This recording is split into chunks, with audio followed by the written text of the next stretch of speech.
तो 15वां क्वेश्चन कह रहा है लंबाई 6 मीटर वाले एक ऊर्ध्वाधर स्तंभ की भूमि पर छाया की लंबाई 4 मीटर है, जबकि उसी समय एक मीनार की छाया की लंबाई 28 मीटर है, तो मीनार की ऊंचाई बताइए। यानी कि जिस समय एक मीनार है जिस समय मीनार की छाया की लंबाई, जिस समय मीनार की छाया की एक 6 मीटर वाले एक ऊर्ध्वाधर स्तंभ, एक 6 मीटर ऊंचा स्तंभ है बच्चों, ये हमारा स्तंभ है, मान लेते हैं ए बी स्तंभ है, ये स्तंभ है ना। इसके छाया की लंबाई दी है 4 मीटर। छाया की लंबाई मतलब यहाँ कहीं बच्चों सूर्य है, यहाँ कहीं सूर्य है, ये स्तंभ है, इस स्तंभ के छाया की लंबाई 4 मीटर ऐसे पृथ्वी पर बन रही है। तो 4 मीटर बन रही है, तो इसको हम ऐसे मिला देंगे तो ये हमारा समकोण त्रिभुज हो जाएगा, क्योंकि कोई भी मीनार एकदम स्ट्रेट खड़ी रहती है। तो ये हमारा सी हो गया, तो ए बी सी एक त्रिभुज हो गया बच्चों। अब इसी प्रकार हमसे आगे सवाल कह रही है कि उसी समय, जिस समय 6 मीटर लंबे स्तंभ की छाया की लंबाई 4 मीटर है, उसी समय एक और स्तंभ है। उसी समय हमसे इस सवाल में कह रहा है उसी समय एक मीनार की छाया की लंबाई 28 मीटर है। एक और मीनार है बच्चों, एक और मीनार है, हम मान लेते हैं PQ मीनार है, एक और मीनार है, उस मीनार की छाया की लंबाई 28 मीटर है। ठीक उसी समय तो बच्चों ये एक दूसरा त्रिभुज हमारा समकोण बन जाएगा PQR। अब हमसे इस सवाल में पूछ रहा है मीनार की ऊंचाई बताइए। तो जिस मीनार के छाया की लंबाई 28 मीटर है, हमें उस मीनार की ऊंचाई बतानी है। तो हमने मान लिया कि मीनार की ऊंचाई h मीटर है। तो अब देखेंगे इस सवाल को। तो बच्चों ये भी हमारा कोण 90 डिग्री होगा, क्योंकि कोई भी मीनार एकदम स्ट्रेट खड़ी होगी, अगर झुकी होगी तो वो गिर जाएगी। तो चूंकि एक ही समय की बात हो रही है, यहाँ पे लिखेंगे, कहेंगे चूंकि एक ही समय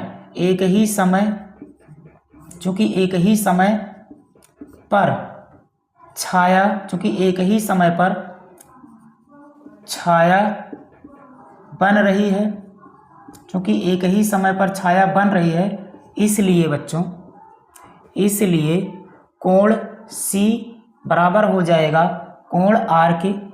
तो कोण C बराबर कोण R हो जाएगा। अब हमें इसकी ऊंचाई निकालनी है। तो ऊंचाई निकालने के लिए हम क्या करेंगे भाई, तो हम लोग इन दोनों त्रिभुजों को समरूप सिद्ध करेंगे। अगर ये दोनों त्रिभुज समरूप हो गए तो इनकी संगत भुजाओं का अनुपात समान हो जाएगा। तो यहाँ लिखेंगे, कहेंगे त्रिभुज ए, यहाँ उपपत्ति डाल देंगे बच्चों। तो उपपत्ति डाल के आपको सॉल्व करना है सवाल को, उपपत्ति। तो त्रिभुज ABC हम लेंगे, त्रिभुज ABC, त्रिभुज ABC और त्रिभुज QPR में। तो जिन दो त्रिभुजों को सर्वांगसम सिद्ध करना होता है, हम उसको मेंशन करते हैं। तो हमने मेंशन कर दिया है। अब आगे देखेंगे। तो बच्चों हमें दिया था, तो सवाल के इंफॉर्मेशन के हिसाब से हमने ये वाला त्रिभुज बना लिया है और ये वाला त्रिभुज बना लिया है। इस त्रिभुज में हमसे कहा था कि छाया की लंबाई 4 मीटर है, उसी समय इस वाले मीनार की छाया की लंबाई 28 मीटर है। तो एक ही समय की जब बात होती है तो कोण बराबर होते हैं बच्चों। तो मीनार के सम्मुख कोण जो होते हैं वो बराबर होते हैं, अगर एक ही समय की बात करेगा तो हमने कोण बराबर कर लिया, मीनार के सम्मुख कोण बराबर हो गए। अब हम सिद्ध कर ले जा अगर हम त्रिभुज ABC को त्रिभुज PQR के अगर समरूप सिद्ध कर ले जाते हैं, तो बच्चों इस वाले त्रिभुज की सभी भुजाएं, इस वाले त्रिभुज की सभी भुजाओं का अनुपात समान हो जाएगा, और उस प्रकार हम h का मान निकाल ले जाएंगे। तो चलो फिर शुरू करते हैं। तो इस वाले त्रिभुज को इस वाले त्रिभुज के सर्वांगसम समरूप करना है। तो समरूप कैसे कर पाएंगे, तो हम देख रहे हैं कि इस वाले त्रिभुज का ये वाला कोण और इस वाले त्रिभुज का ये वाला कोण 90 है। तो यहाँ पे कहेंगे कोण A बराबर है बच्चों कोण Q के। रीजन देंगे, कहेंगे दोनों 90 अंश है, दोनों 90 अंश है। दूसरा कौन सा कोण बराबर है, तो कोण C बराबर है कोण R के। किस नियम से है बच्चों, तो एक ही समय बना कोण, एक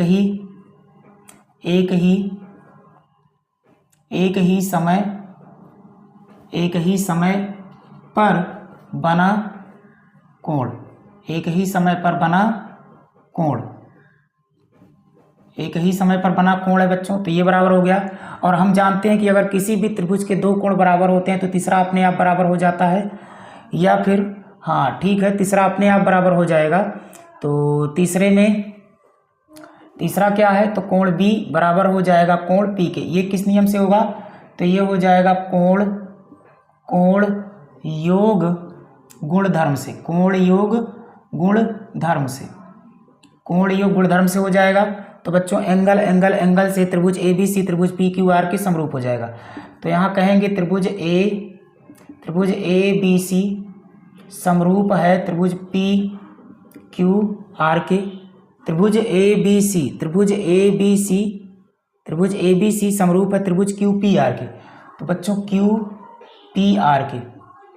QPR तो क्रम थोड़ा सा ध्यान रखना, QPR तो A समरूपता के नियम से ये हो जाएगा। और अगर दो त्रिभुज समरूप होते हैं तो उनकी संगत भुजाओं का अनुपात समान होता है, मतलब AB बटा हो जाएगा QP, तो AB बटा QP बराबर हो जाएगा बच्चों AC बटा QR के, तो AC बटा QR। और अगर हम चाहें तो BC बटा PR भी लिख सकते हैं, लेकिन आवश्यकता नहीं है। तो ये किस नियम से हुआ भाई, तो समरूप त्रिभुजों की संगत भुजाएं समान होती हैं। तो समरूप त्रिभुजों की